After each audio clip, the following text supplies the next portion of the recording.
Hello, my name is Madeleine Putnam. I live on Long Lake Road, Pasco. I'm speaking for myself and my husband Kenneth, and we really believe there's no common sense being used with this proposed power plant. When the Ocean State Power Plant was rejected some 30 years ago on the proposed site, they recognized the importance of the natural environments in the area and the prestige animal life. With all the lakes, ponds within the area, including the George Washington State Park, Pulaski State Park, George Washington Management Area, the Buck Hill Management Area, and the Boy Scout Reservation. And don't forget the Zambarano State Hospital that's only 3 miles away, which uses the Wallen Lake water for their water supply. We can't afford to have that supply contaminated. All the above is subject to the 52 known pollutants to be spewed from that plant according to Invinergy's own application.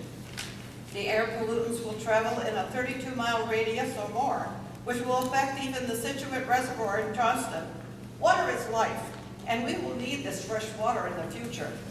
Scituate Reservoir is supplying much of Rhode Island water, and if Invinergy uses this water for the plant, goodbye drinking water.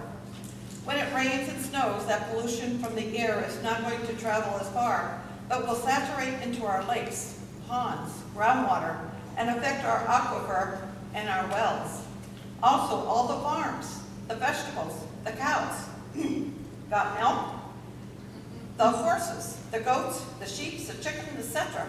Will we be able to eat the vegetables from our gardens or eat the meat from our animals? This is farmland. Will we be breathing this concoction of pollution for 40, 50 years? If this permit is approved, we will be. We are supposed to be using our heads, not killing ourselves with pollution. Come on, people. Just gotta deny the permit.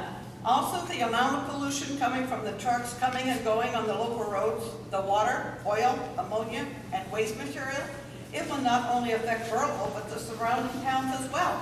It will affect most of the whole state, in fact.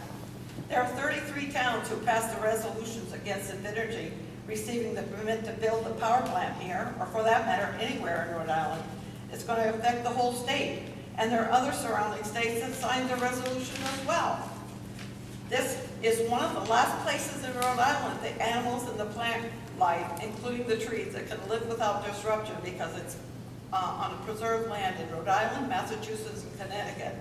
The ISO has determined that we will not need electricity. Don't let them cut down our trees. Please consider the people and the animals here in Burrillville and the rest of the state. Save us from the commitment of disruption from the truck traffic, air pollution, for our lungs, water, and earth, the light pollution, noise intrusion on the citizens, the farm animals and the wildlife, the animal plants and trees. The power plant, Clear River Energy Center, is not needed and not wanted. Thank you.